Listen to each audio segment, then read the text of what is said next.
Ma'am आज number कैसे भी हो, सिचुएशन कैसी भी हो, बस सब में पॉजिटिव ही दिखाई पड़ रही है। पहला नाम है टीसीएस का। नंबर्स थोड़े से मिक्स बैग थे, कंपनी के नंबर्स ऑन द हेडलाइन थोड़े वीक दिखाई पड़ेंगे, लेकिन टीसीवीज इनकी बेटर रही और गाइडेंस इन्होंने जो दी है कि FY 26 FY 25 से बेटर रहेगा। बट वेज हाइक थोड़ा सा कंसर्न बाजार मान रहा है कि वेज हाइक करना क्यों इस सिनेरियो में, जब टीसीएस कर सकता है तो बाकी वेज हाइक का डिले तो बाकी लोग क्या करेंगे। सो आप कैसे रीड कर रहे हो टीसीएस के नंबर्स को, करा क्या जाए इन्वेस्टर्स के लिए एंड ट्रेडर्स के लिए? देखिए, टीसीएस की बात करें तो एक मिक्स सेट ऑफ बैग है, और मुझे तो लगता है इनफैक्ट मैनेजमेंट भी अभी पूरी तरह से श्योर नहीं है आगे का माहौल कैसा रहेगा। लेकिन चार्ट्स जो हम देखते हैं वो कुछ ना कुछ कहानी जरूर बोलते हैं, तो वो भी यही दर्शा रहे हैं कि स्टॉक अभी भी वीक बना हुआ है।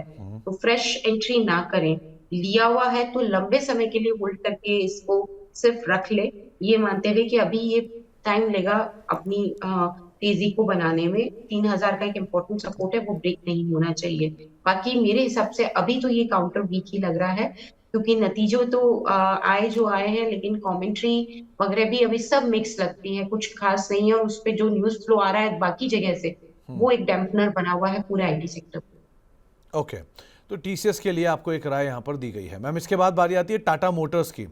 रिकॉर्ड बिक्री आई है FY 25 में, कंपनी की 40% बढ़ी है और डिफेंडर और रेंज रोवर की बिक्री में एक अच्छी खासी बढ़त आते हुए दिखाई पड़ी है। आप कैसे रीड कर रहे हो टाटा मोटर्स को, क्या करना चाहिए? ऑलरेडी बहुत करेक्ट हो चुका है, सो यहाँ क्या करें?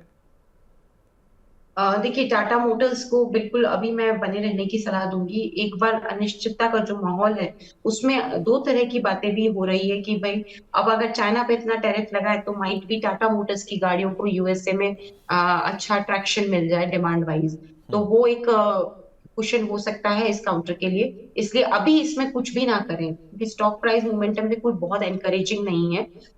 तो बिल्कुल दौड़ के लेने वाला काउंटर भी नहीं है, तो बिल्कुल इसमें से एग्जिट करने वाला काउंटर भी नहीं है। सिर्फ लिया हुआ है तो बने रहे।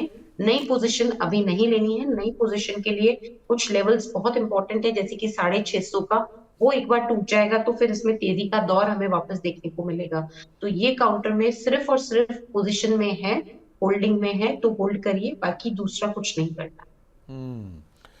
इसके अलावा टाटा स्टील, टाटा ग्रुप की ही तीसरी कंपनी, इनके भी नंबर्स आए थे और नंबर्स के बाद जो नीदरलैंड बिजनेस उसको भी रीस्ट्रक्चरिंग कर रहे हैं और वहाँ पर भी करीब करीब 1600 एम्प्लॉयज़ की जो छटनी है वो हो सकती है। तो आप इसे कैसे देख रहे हो? ये भी आज मेटल के पुल बैक में बढ़िया चला है, क्या किया जाए? देखिए, इनफैक्ट मैं टाटा मोटर्स के लिए भी ये बोलना चाहूंगी कि अगर कोई प्रॉफिट में है तो हो सकता है कि फिर थोड़ा सा उसमें प्रॉफिट बुक कर ले, और यही राय टाटा स्टील पे भी कि अगर आप प्रॉफिट में हैं तो फिर प्रॉफिट जरूर बुक करिए इस काउंटर में, क्योंकि अभी भी तेजी के सिग्नल्स इतने क्लियर नहीं है इस काउंटर में। तो बेटर है कि प्रॉफिट में नहीं है, लॉस में है तो होल्ड करना है, लेकिन प्रॉफिट में है तो मुनाफा वसूली कर लीजिए, क्योंकि वापस से हो सकता है इसमें एंट्री के मौके मिल जाएं अच्छे लेवल्स पे। लेकिन अभी इसमें बहुत ज्यादा तेजी का माहौल इस काउंटर पे भी नहीं है, और यही टाटा स्टील के लिए लिया हुआ है। और प्रॉफिट में नहीं हो तो सिर्फ बने रहिए 122 के स्टॉप लॉस के साथ। प्रॉफिट में हो तो एग्जिट करिए, बाकी होल्ड ही करना है 122 के स्टॉप लॉस के साथ, नई पोजीशंस नहीं लेनी। और लास्टली मैं कोई सन फार्मा और देखिए क्या करना चाहिए इसके अंदर। सन फार्मा के केस में न्यूज़ फ्लोज भी काफ़ी हैं, यूएसए कोर्ट में कंपनी के फेवर में एक फैसला सुनाया और फार्मा अनसर्टेनिटी के बीच में सबसे बड़ा प्लेयर भी यही है, करा कैसे जाए इसको ट्रीट? सेम वो ही है कि सिर्फ होल्ड करने का काउंटर है, क्योंकि आप देखिए ऊपरी स्तरों से, सुमित जी, इसमें भी आज हमने एक ऊपरी स्तरों से थोड़ा सा वापस से ये नीचे आया है काउंटर, तो ये लोग टिक नहीं पा रहे हैं एक्चुअली ऊपरी स्तरों पे, इसलिए खरीदारी के कैंडिडेट्स नहीं लग रहे हैं। सो इसमें सिर्फ इतना ही करना है, लिया हुआ है तो होल्ड करना है, नई पोजीशंस नहीं बनानी है।